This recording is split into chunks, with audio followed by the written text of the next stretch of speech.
Apna Course. Get smart, get ahead.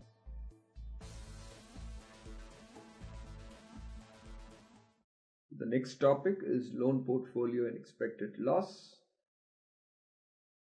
So what is the expected loss in terms of my loan exposure? So with respect to my loan exposure, loan assets, what is expected loss and how do I quantify it? Well, my expected loss represents the decline in the value of my loan asset portfolio on account of the default, and it shall be equal to your asset at exposure into loss given default into probability of default or expected default frequency. So there are three terms involved out here when you try to calculate your expected loss. One is what is your gross exposure, loan assets, the amount of loan assets that you have.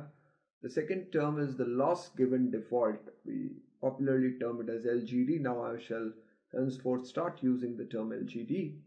And the third is the probability of default. So your asset at exposure into LGD. LGD is nothing but the amount that you would fail to recover in case if there be a default into probability of default. So we realize that LGD should be nothing but 1 minus the recovery rate.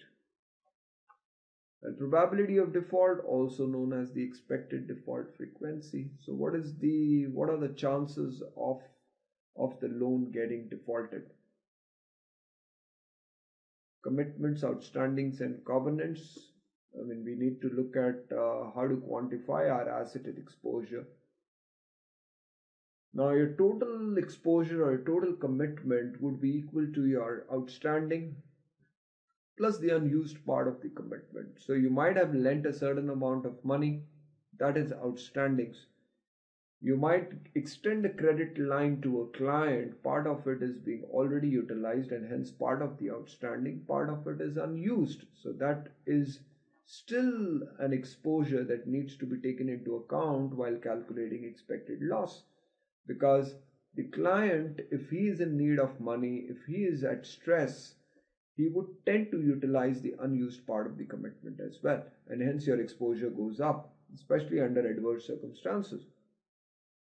So outstandings would denote the credit extended to the borrower through bonds, loans or receivables due, and would also include part of the commitment which has already been utilized. And part of your commitment, when we try and calculate this commitment, would be the unused part of the commitment. And how do we quantify the unused part of the commitment? Well, it would also depend upon the covenants, which are the terms and conditions of the lending agreement. So if the covenants are very, very tight and they would tend to curtail our exposure in case if the client is in adverse circumstances, this portion would tend to be low. So while I might have a substantial part of commitment which is unutilized, they are unlikely to be utilized because of the tight conditions that I have built in. So keeping in mind the covenants and how lax or how tight they are, we try to arrive at what we term as the adjusted exposure, which will be equal to your outstanding plus your unused commitment. But I don't take the entire portion of unused commitment, I take a part of it. Well, alpha would be lower if your covenants are very, very tight, and it would tend to be higher if the covenants are very, very lenient, indicating that there is a strong likelihood that the client would be able to utilize the unused part of the commitment in case if he is at default or at stress. There we have OS is the outstanding exposure. Alpha is the fraction of commitment which would be drawn down given that the client is in a default situation or a near default situation. And COMU is the unused part of the commitment. So the percentage of the drawdown alpha is also referred to as the usage given default.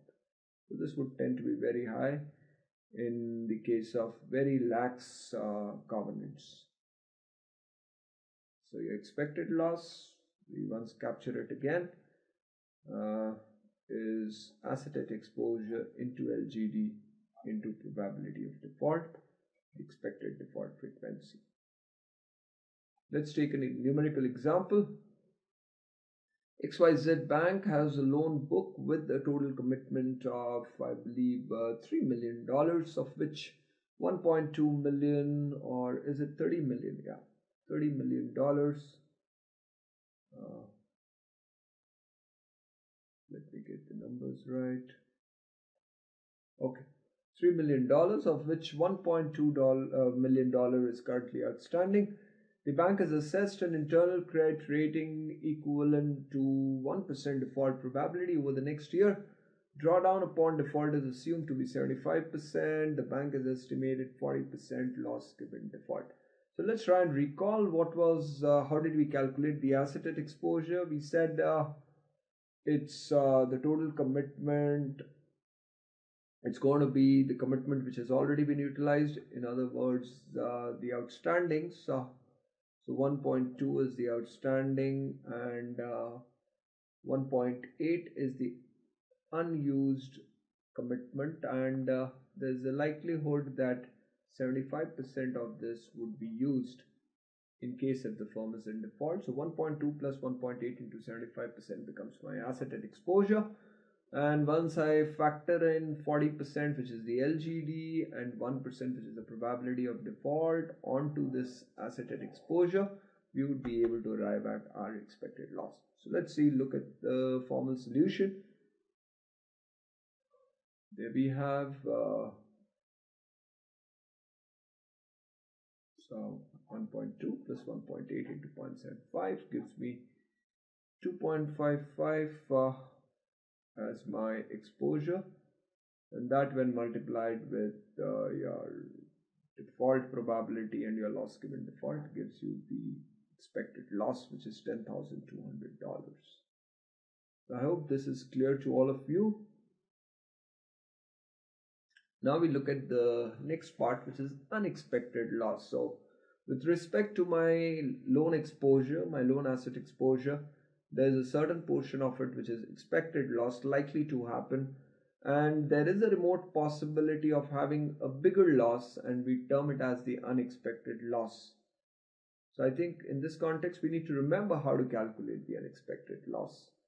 So unexpected loss denotes the variability in potential loss around the average loss level.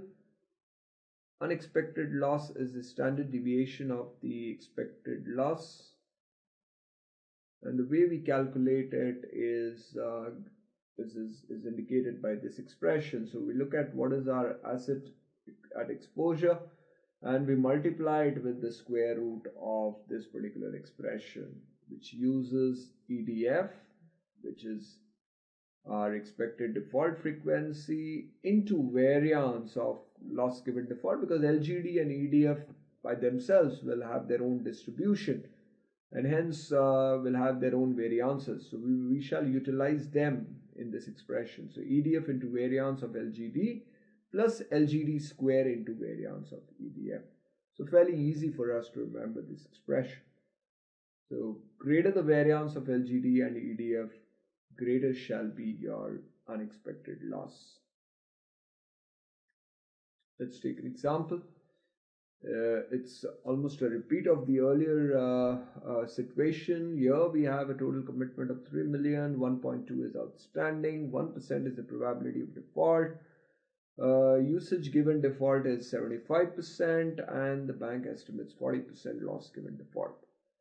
The standard deviation of EDF and LGD are given to you, 5% and 30%. So we shall use these figures to arrive at our unexpected loss with respect to the exposure. So there we found out the AE. Okay, I think in this case we had 2 million as the outstanding, was it? Okay, this should be 2 million.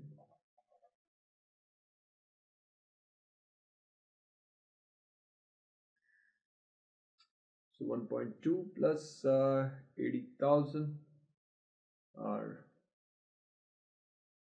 into 0.75 gives me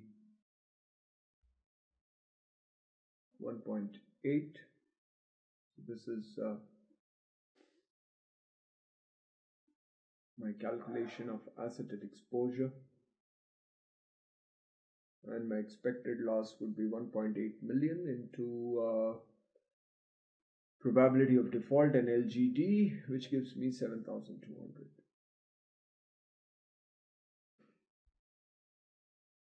My unexpected loss would be given by this expression, and there we calculate it using the variances of LGD and EDF. Turns out to be 64,900. So if you look at this figure, this is much more than what an expected loss figure could be. Next topic, economic capital. The excess capital needed to match the bank's estimate of unexpected loss is referred to as economic capital. Now the idea is that bank is exposed to possible losses with respect to its loan assets exposure, and part of that loss is quantified as expected loss, which the bank would try to price it in with the loan itself. So when I charge a certain interest rate on the loan, there would be a premium which would get included in the price of the loan, which will take care of the expected loss. The unexpected losses, as we had computed in the previous slide, would give a sense to the bank about the capital that it needs to keep aside to protect itself or to absorb the impact of the unexpected loss. So look at economic capital as a buffer that the bank needs to provide, as a shock absorber that the bank needs to provide against the impact of unexpected losses. So economic capital, as we call it, would be used as a buffer from unexpected losses. Apna Course. Get smart, get ahead.